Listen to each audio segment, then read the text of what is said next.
moi, merci Saint-Esprit. Merci, Merci, Saint-Esprit. Nous sommes en train de parler de la foi.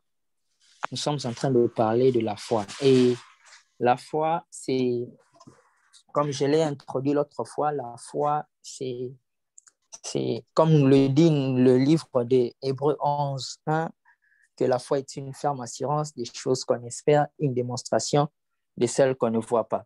Et la foi, ça couvre beaucoup de choses. Ça couvre beaucoup de choses et ça joue plusieurs rôles. Mais on ne peut pas découvrir les rôles ou bien les différents parcours ou bien différents endroits que couvre la foi si on n'étudie pas la foi. C'est pour cela aujourd'hui, on va étudier la foi et Dieu va nous faire grâce de communiquer sa pensée. Amen, amen. Amen. Alors, voici comment ça va se passer. Ça sera très simple. Je vais commencer à donner des passages bibliques. On aura beaucoup de passages bibliques, alors il faut déjà avoir son cahier, son stylo pour noter. Je vais donner le passage biblique, je vais lire et je vais expliquer, communiquer la pensée et nous allons continuer comme ça. Amen, amen. Amen. Alors, nous allons commencer au premier passage qui est celui de Romains 10, 17, qui dit « Ainsi, la foi vient de ce qu'on entend et ce qu'on entend vient de la parole de Christ. » Et là, nous savons déjà que c'est aussi simple que la foi. Ça nous explique que la foi vient de ce qu'on entend de la parole de Christ. Et ce que j'aime avec ce passage est que ça cache quelque chose de très important. On n'a pas dit la foi vient de ce qu'on a lu, de ce que la parole de Christ a été écrite. Non, non, non. Lire, c'est une autre chose. Entendre, c'est une autre chose. Yes. On dit la foi, c'est pour cela la foi ne vient pas magique. La foi vient de ce qu'on entend. Tu dois, au-delà de lire la parole de Dieu, tu dois entendre la parole de Dieu. Ça, c'est une dimension. Les hommes et les femmes de la foi sont des hommes qui ne lisent pas seulement la parole, ce sont des gens qui écoutent la parole. Et j'aime une personne qui a écrit un livre, le titre est déjà très intéressant. Il dit voir la voix de Dieu. Je me suis posé la question, mais c'est quoi encore ça? On parlait, normalement, ça devait être entendre la voix de Dieu. Mais cette personne écrit un livre, voir la voix de Dieu. Comment tu vois la voix de Dieu? Bien aimé, dans les choses de Dieu, il y a des dimensions profondes. Et comme dans ce domaine de la foi, on dit la foi, ainsi la foi vient de ce qu'on entend. Et ce qu'on entend vient de la parole de Christ. Donc, c'est-à-dire, il doit y avoir une relation entre toi et la parole de Christ.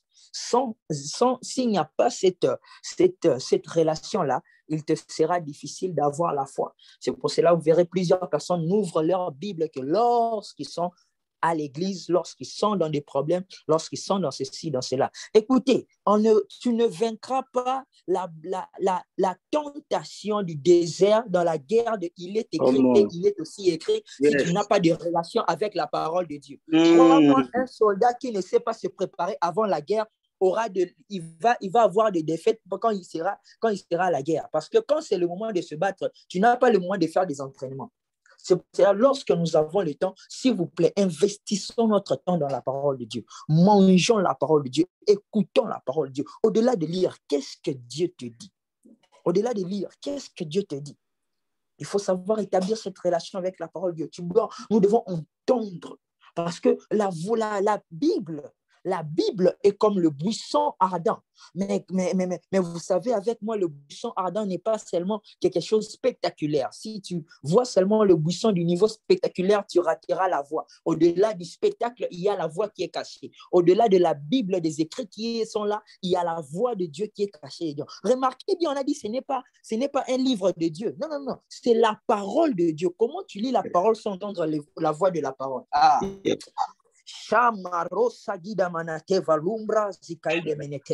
La foi ne naît pas de ce que tu as lu, mais de ce que tu as entendu. Ça, c'est quelque chose que je dois vraiment marteler dessus. La foi vient de ce que tu as entendu de la parole de Dieu. Qu'est-ce que Christ t'a dit de ce que tu as lu? quand tu lis la parole de Dieu, qu'est-ce que tu entends? Est-ce que tu entends comme tout le monde? C'est pour cela que vous verrez, quand vous lisez l'histoire de Daniel, il y a un endroit où l'ange est venu là, apparu à Daniel. Les gens qui étaient autour de Daniel, ils ont entendu le bruit, toutes ces choses-là, mais seul Daniel écoutait la voix. Bien-aimé, nous devons établir cette relation avec la parole de Dieu. Quand tu es là, médite la parole de Dieu. Médite, écoute ce que Dieu te dit. Au-delà de ce qui est écrit, cherche à écouter la voix. Et j'aime une chose, il y a une formule qui est simple que Moïse nous enseigne quand nous lisons le phénomène du buisson ardent. Moïse se présente devant le buisson ardent et il dit, je veux me détourner pour voir qu'est-ce qui cause ces grands signes. Et lorsqu'il a cherché à se détourner, la voix de l'Éternel lui a appelé. Et c'est ainsi que le Saint-Esprit nous a aidé à conclure ceci, que la curiosité dans la présence de Dieu activera la voix de Dieu dans ta vie. Lépra. Alors, si tu ne sais pas être curieux dans ce que tu lis, tu rateras la voix. Et si tu ne sais pas entendre la voix, la foi ne va pas naître, ne va pas venir. Alors, il te faudra être curieux et être vraiment assoiffé quand tu es devant la parole de Dieu. Tu t'investis. Comme Moïse, il dit, je veux, au-delà de ce spectacle, je veux quelque chose de plus que ça. Et la voix de l'Éternel s'est activée, lui a appelé Moïse, Moïse. Est-ce que vous savez que plusieurs personnes dont Dieu a utilisé dans le réveil, dans des choses, là, ce n'est pas parce qu'ils avaient des Bibles, ce n'est pas parce qu'ils ont lu la Bible, c'est parce qu'ils ont entendu la voix de Dieu qui les a appelés au travers de ce qui est écrit dans la Bible. Comment vous allez lire l'histoire d'un homme comme Heidi Nabala, le père du réveil au Congo. Et cet homme-là, lui, son appel est venu dans ce passage de Marc, je pense, 15 ou 16, où il dit, voici les miracles qui accompagneront ceux qui auront cru. En mon nom, ils feront ceci, feront cela. C'est à cause de ce passage-là. On lui a chassé à l'école, ceci, là. Il a tellement cherché ce passage-là au point que ce passage-là était la base de son ministère. Ça lui a accompagné partout dans sa vie. Bien-aimé, nous devons établir cette relation-là avec la parole. Au-delà de lire, nous devons entendre la voix. Qu'est-ce que tu entends dans ce que tu lis? Ton écoute détermine ta foi. Shanda, panda, baba, sauvé. Tu dois entendre. Tu dois entendre. Qu'est-ce que tu entends dans ce que tu lis? Tu dois entendre Dieu. Ici, Dieu me dit ceci. Ici, Dieu me dit cela. Alors, la foi vient de ce qu'on entend. Ce qu'on entend vient de la parole de Dieu. Et dans 2 Corinthiens 5, 7, la Bible dit, car nous marchons pas par la, car nous marchons par la foi et non par la vue. Ça, c'est quelque chose d'autre qui est étrange. Comment, normalement, les hommes doivent marcher par la vue. Si tu ne vois pas, tu ne sauras pas marcher. Mais lui dit, nous ne marchons pas par la vue, mais nous marchons par la foi. En d'autres termes, la machou va déménager. On ne voit pas avec les yeux, on voit au travers des yeux. Yes. Mais la vue vient de la foi. Nous ne marchons pas selon la vue, mais nous marchons selon la foi. Et ceci montre, ça met un paradoxe entre deux choses. Ça compare deux choses. Ça compare la vue et la foi. Et ça parle d'un même système qui est de marcher. Nous ne marchons pas selon la vue, mais nous marchons selon la foi. Pourquoi ça dit nous ne marchons pas selon la vue? Parce qu'une personne qui base sa marche par rapport à la vue, à ce qu'il voit, il sera déçu. Pourquoi? Parce que la vue physique est composée de beaucoup de choses. Il y aura des problèmes qui se suscitent, ceci, cela. Il y aura des problèmes par-ci, par-là. Et si tu utilises seulement tes yeux physiques pour voir, tu seras plus focalisé sur les problèmes que tu vois dans le physique que des solutions que tu dois voir dans le spirituel pour résoudre les problèmes physiques. Alors, il faudra utiliser les yeux de la foi.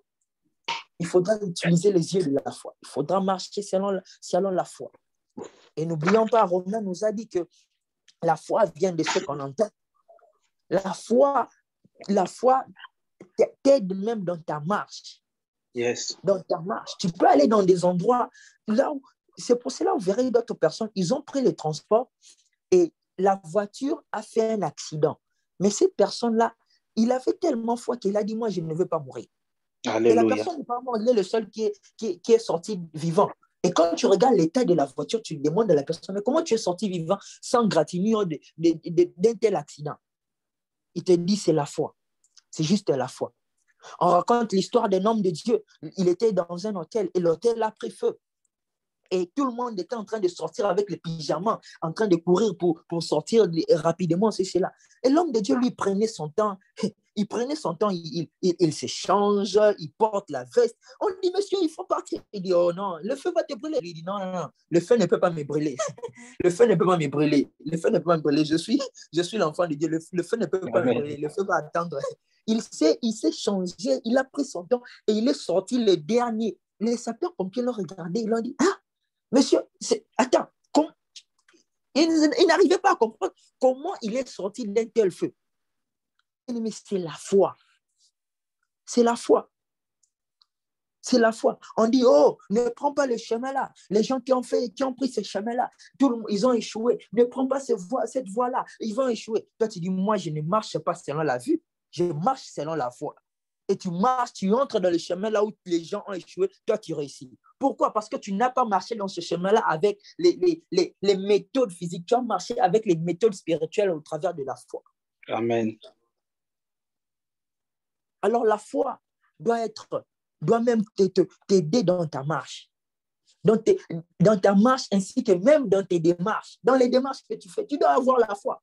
Oui, je sais qu'on a refusé le visa, on a refusé ceci, cela, on a refusé ceci, cela pour d'autres personnes. Oui, je suis peut-être de la même nature que eux, mais je ne suis pas, je suis peut-être humain comme eux, mais je ne suis pas de la même nature que eux. Parce que je suis une personne qui utilise le système de la foi. Et tu fais la même chose là où les gens échouent, mais toi, tu réussis. Mettons la foi dans notre marche. N'utilisons pas la vue. La vue va te décevoir parce que la vue ramènera la chair. Ça va te montrer les choses de la chair. Oh, tu es malade. Oh, le pied n'arrive pas à bouger. Oh, ceci est... Pendant que tu cherches à arranger ce problème ici, on t'appelle encore. Il y a un autre problème. Oh, pendant que tu cherches à aller de l'autre côté, tu te rends compte que tu es entouré de problèmes, tu ne sais même plus quoi faire. Mais un homme qui marche par la foi, lorsqu'on lui dit, oh, ceci a fait ceci, ceci a fait cela, lui dit, oh, calmez-vous, calmez-vous, calmez-vous. C'est pour cela Jésus, quand les gens paniquaient, lui, il leur dit shalom, que la paix soit avec vous. Ah, comment les situations sont en train de s'empirer comme ça, tu dis shalom. C'est parce qu'il marchait par la foi. Bien-aimés, apprenons à marcher par la foi. Apprenons à faire les choses par la foi. N'utilisons pas la vue. Oui, les yeux sont bien de voir, mais utilisons plus la foi plutôt. Voyons les choses au travers de la foi. Et une personne qui sait voir les choses au travers des yeux de la foi voit différent. Yes. Apprenons à voir selon les yeux de la foi.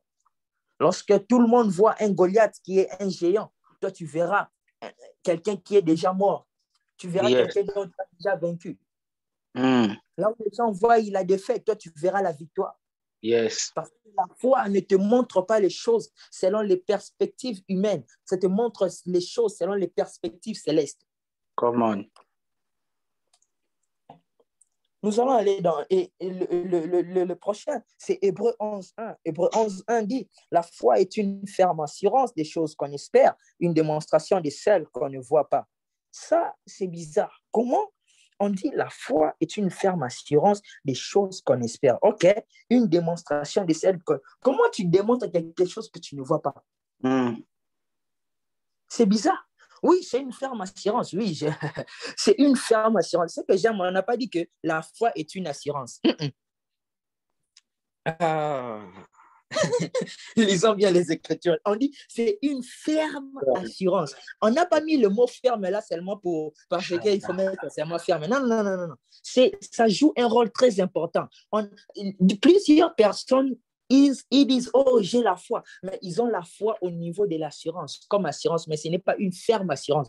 En d'autres termes, quand on dit une ferme assurance, donc c'est l'unique option que tu as. Yes. C'est soit ça, soit rien d'autre. Une ferme assurance au point que tu n'as que ça, donc tu t'attaches à ça sans lâcher. Une ferme assurance, je crois que Dieu va me faire ceci et cela. Je crois en cela. Oui, la situation, les gens disent, oh, ta situation s'empire. C'est cela, tu dis, moi, aujourd'hui, c'est soit la foi, soit rien d'autre. Une ferme assurance des choses qu'on espère, une démonstration de celles qu'on ne voit pas. En d'autres termes, ce que tu ne vois pas ne peut devenir visible que lorsque ta foi est une ferme assurance. Vous voyez, ce n'est pas le fait d'avoir la foi, mais l'état aussi de ta foi. Est-ce que ta foi, c'est une ferme assurance? Est-ce que c'est quelque chose de solide? Au point que rien ne peut le bouger. Vous savez, quand vous lisez l'histoire des hommes et des femmes que Dieu a utilisés pour le réveil, vous allez comprendre avec moi que ces hommes-là et ces femmes-là étaient des hommes de foi. Terribles. Ils croyaient en Dieu comme ce n'est pas permis. Et c'est pour cela qu'ils vivaient des choses qui ne sont pas normales. Ces hommes-là, un homme, on parle d'un homme, j'ai oublié son nom, il avait tellement foi en Dieu qu'il a dit, moi, je vais commencer à aider les orphelins. Et un jour, il a eu un orphelinat qui avait plus de 2000 enfants comme ça. Et un jour, il n'y avait pas de pain pour leur nourrir. Et on vient chez le monsieur, on lui dit qu'il n'y a pas de pain, monsieur, qu'est-ce qu'on va faire? Les enfants sont en train de mourir de faim, c'est cela. Il dit, ok, pas de problème, Dieu va amener le pain. Dieu va nous pourvoir le pain. Il est allé dans sa chambre, il a commencé à prier, il a dit, Seigneur, les enfants ont faim, on a besoin du pain, donne-nous du pain. Et directement, on entend la voiture qui vient sur la porte et ils disent, oh, c'est les gens du palais royal qui viennent avec du pain. Ils disent, ce pain ici, on a amené ça au palais royal, mais c'était tellement cuit que la reine et les gens du palais royal n'ont pas aimé. C'est pour cela qu'ils ont dit de jeter et nous avons décidé d'emmener ça vers vous. Et quand on a appelé le propriétaire de l'orphelinat pour lui dire ça, il a dit non, c'est pas le palais royal qui nous a donné, c'est Dieu qui a exaucé notre prière. Alléluia. Vous voyez ça? Et cet homme-là ne manquait de rien. À chaque fois qu'il manquait, il va chez Dieu. Seigneur, il y a ceci, il y a cela. J'ai foi en toi. Ces hommes et ces femmes-là que Dieu a utilisés, ils dépendaient de Dieu. C'est soit Dieu, soit rien d'autre. Ils avaient une ferme assurance. Une ferme assurance. Et Dieu honorait leur foi. Si tu sais honorer Dieu avec ta foi, Dieu t'honorera aussi. Yes. Nous devons honorer avec notre foi. Souvent, notre foi, nous pouvons être dans des situations comme ça. Dieu, vraiment, il est sur son trône. Comme avec l'histoire de Job. Il dit, oh, je sais que mon fils, ma fille, il va pas laisser la foi. Il ne va pas régner la foi. Il va continuer. Regarde. Le ciel est vraiment en train de regarder les situations, ceci, cela. Et on dit, tu dis, je suis un homme et une femme de foi, et ceci, cela. Mais après seulement, après quelques temps, on voit seulement, oh, je sais que Dieu peut faire ceci, cela, mais vous voyez, ceci, tu commences à changer de langage. Non, on ne doit pas être comme ça. Quand tu crois, tu dois croire jusqu'au bout. Yes. Tu dois croire jusqu'au bout. Ne jamais abandonner. Pourquoi que ce soit. Ne jamais abandonner. La foi est une ferme assurance des choses qu'on espère, une démonstration de celles qu'on ne voit pas. Et le livre de Hébreux 11, verset 6 dit, « Or, sans la foi, il est impossible de lui être agréable, car il faut que celui qui s'approche de Dieu croit que Dieu existe et qu'il est le rémunérateur de ceux qui le cherchent. » Ici, la foi, on dit, sans la foi, il est impossible de lui être agréable. Sans la foi, on ne peut même pas être agréable à Dieu. Yes. Donc, la foi est la règle numéro 1 avant de commencer toute activité spirituelle. Mm. Oh, La foi est la règle numéro 1 pour commencer toute interaction avec Dieu. Parce que tu ne peux pas parler avec une personne que tu ne vois pas si tu n'as pas la foi. Tu dois croire. Quand tu crois que Dieu t'écoute quand tu pries, c'est là même que tu as l'assurance. Mais si toi-même déjà tu dis, quand j'ai prié là, je ne sais pas, hein, est-ce que d'abord il m'entend? Parce que depuis que j'ai prié là, vraiment, je ne vois même pas, même le feuille de l'arbre ne bouge pas, je ne sens même pas l'air, c'est cela. Il te faut la foi. Il te faut la foi. Tu dois avoir la foi. Quand tu pries, tu sais qu'il t'écoute. Yes. Et quand tu sais qu'il t'écoute, vous savez, il y a un passage dans la Bible, j'ai oublié ce passage-là. Ce passage-là, je vais paraphraser ce que ça dit. Ça dit que Dieu peut exaucer tes prières par ta capacité de savoir qu'il t'écoute. Quand tu sais que Dieu t'écoute, tu garantis ton exaucement. Yes. Parce qu'on ne prie pas seulement pour prier ou quoi que ce soit, mais lorsque tu pries, tu sais que je suis en train de parler avec mon Père. Et je sais que quand je parle à papa, il m'entend. Yes. Il m'entend. Comment? Sans la foi, il est impossible de lui être agréable. Si tu n'as pas la foi, la première des choses, tu dois commencer par la foi. C'est simple que ça. Commence par la foi. Avant de faire quoi que ce soit, commence par la foi. Dis, Seigneur, quand tu pries, tu dois avoir la foi. Je ne prie pas seulement parce qu'on m'a appris la prière, mais je prie parce que j'ai la foi. Je sais que la personne que je suis en train de prier va m'exaucer. Plusieurs fois, nous faisons des prières, nous ne croyons même pas à ça. Et nous attendons à des exaucements. Comment tu peux avoir l'exaucement sur quelque chose que tu ne crois? Tu détruis même, c'est comme tu prends l'eau et le feu. Ça ne marche pas. Ça ne marche pas. L'eau et le feu ne peuvent pas être ensemble. L'un tuera l'autre. Alors, quand nous prions, nous devons avoir la foi. Et souvent, les prières de la foi, souvent, j'aime ce qu'un homme de Dieu a dit. Il a dit, la prière, souvent les longues prières sont les signes que nous doutons un peu. Oh Seigneur, je sais que tu as créé le ciel et la terre, l'or et l'argent t'appartiennent, tu pars dans des gauches. Non, dis seulement Seigneur, je crois que tu peux me donner ceci, cela. Yes. C'est pour cela que Jésus n'allait pas dans de gauche et droite, il disait, je te rends grâce. Il rendait grâce. Et c'est bizarre cet homme-là, il rend grâce, mais il reçoit les choses dont il n'a même pas cité dans sa prière. Comment il faisait ça? On lui amène le cas de Lazare qui est mort. Il rend grâce. Il rend grâce. Il n'a même pas dit, oh, je sais que Dieu, tu peux ressusciter. Dieu peut faire ressusciter les morts. Je sais, c'est cela. Il rend seulement grâce. Et il reçoit cela. Souvent, dans tes problèmes, souvent, ta foi est mesurée par rapport à ta capacité d'être calme lorsqu'il y a le vent dans la barque. Yes. Souvent, tu dois être calme dans la barque. Une personne qui a la foi ne panique pas. Quand tu paniques quand il y a des choses, ça montre que tu n'as pas encore la foi. Parce que la foi, c'est un poids. Comment tu as un poids avec toi et tu bouges? Non, tu bouges parce qu'il n'y a pas de poids. Si tu as le poids en toi, tu ne vas pas bouger. Par quoi que ce soit. Avez-vous déjà vu les grands rochers bouger à cause du vent? Non, ça ne bouge pas. Quel que soit le vent, ça ne bouge pas. Nous devons être solides. Nous devons être solides dans la foi.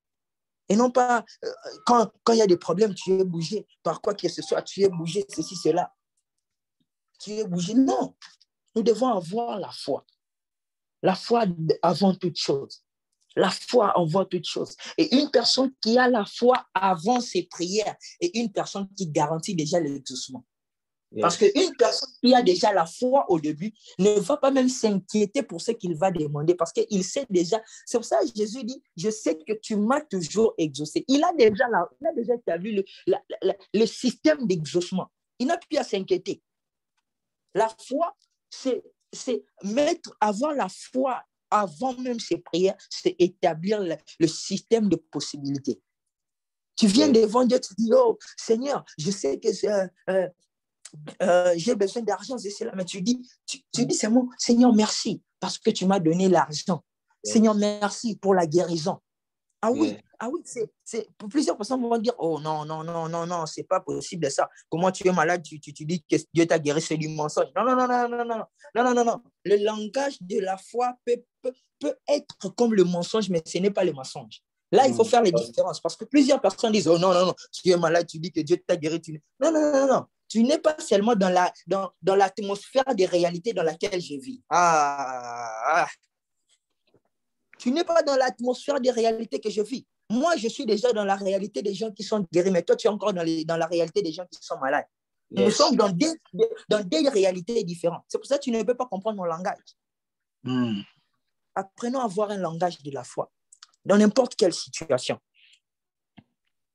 Or, sans la foi, il est impossible de lui être agréable, car il faut que celui qui s'approche de Dieu croit que Dieu existe et qu'il est le rémunérateur de ceux qui le cherchent.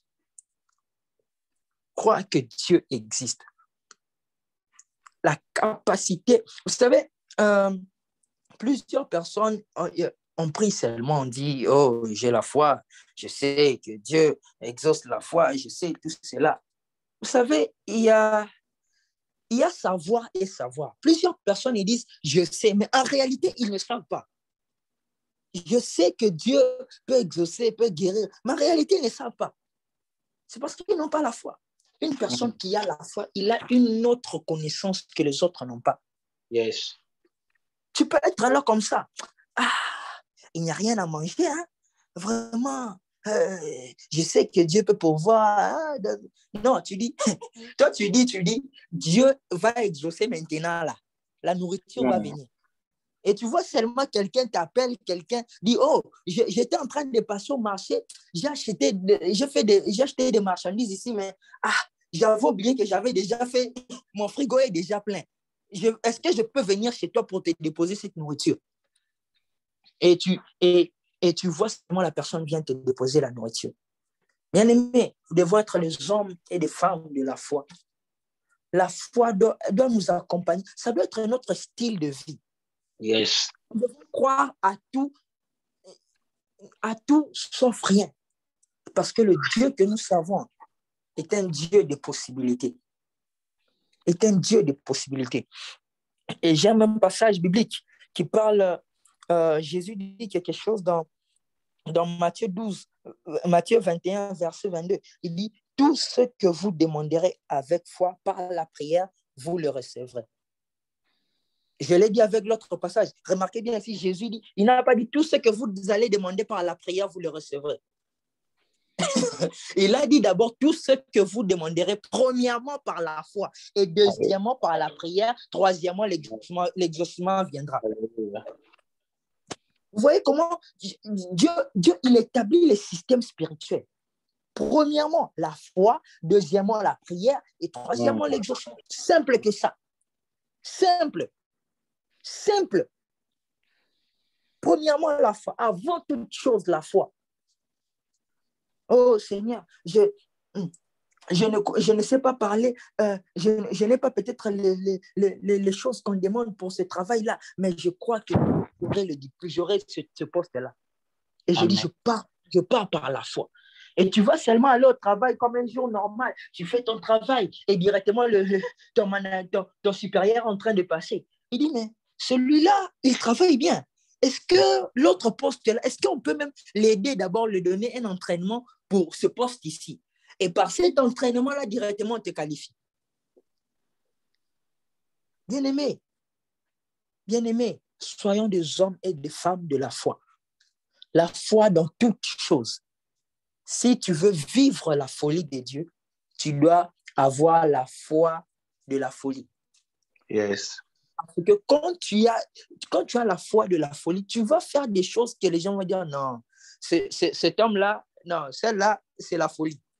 C'est la folie. Oh, on nous a raconté l'histoire d'un miracle que l'homme de Dieu, l'homme de Dieu Adi Nabal avait fait. C'est lui-même qui avait raconté ça. Je suivais cela et il a dit, un jour, une femme vient le voir et il dit, l'homme de Dieu, je suis marié et dans mon foyer, je ne fais qu'enfanter des filles.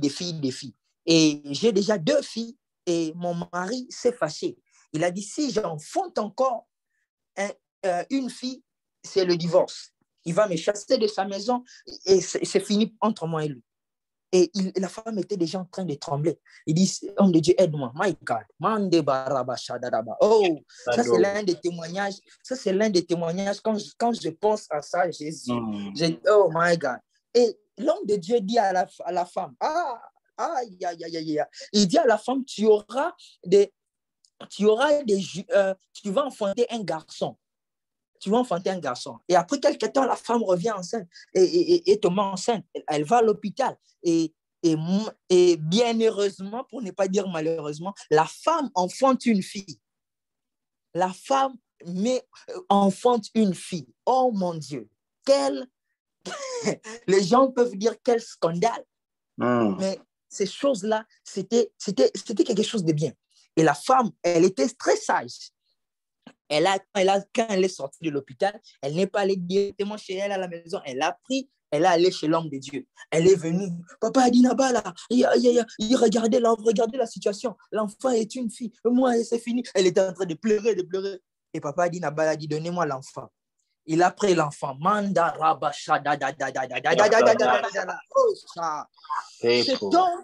Cet homme de Dieu a pris l'enfant. Hey, Jésus.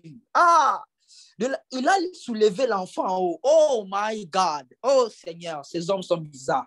Il a pris l'enfant qui était une fille. Il a levé en haut. Il a rendu grâce. Il a dit, Seigneur, je te rends grâce pour cet enfant. Mais Seigneur, nous voulons un enfant garçon. Au nom de Jésus, Amen. Quand le papa d'Inabal a remis l'enfant chez la dame, on a ouvert le sexe s'est transformé, c'est devenu un garçon.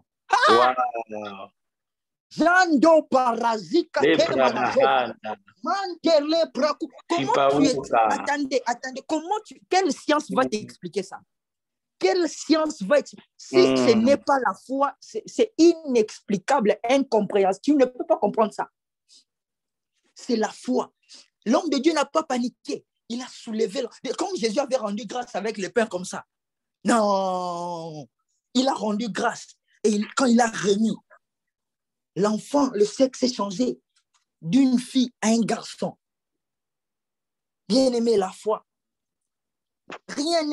La Bible dit rien n'est impossible à celui qui croit. Oh, ça c'est un autre passage que je vais toucher dans les prochaines sessions. C'est quelque chose de très profond. Rien n'est impossible à celui qui croit. Alors, bien-aimé, j'aimerais qu'on puisse prier. Dans les quelques minutes qui nous restent, j'aimerais que tu puisses élever ta voix, que tu puisses parler à Dieu. Je ne sais pas comment tu vas parler à Dieu, mais j'aimerais que tu puisses parler à Dieu de la manière dont Dieu t'a parlé, de la manière dont tu as entendu Dieu te parler au travers de ces messages. Est-ce que tu peux élever ta voix et parler au Seigneur? Les bras, Kosaï de Ménété.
Merci pour l'exaucement. Merci pour les miracles. Merci pour les transformations. Merci pour la guérison. Merci pour la restauration. Merci pour les récupérations. Merci pour la bonne santé. Merci pour les enfants. Merci pour les portes ouvertes. Merci pour les pavillons. Merci pour l'option que tu renouvelles. La nouvelle saison. Et pour cette estimation et tu rends grâce. Merci, Papa.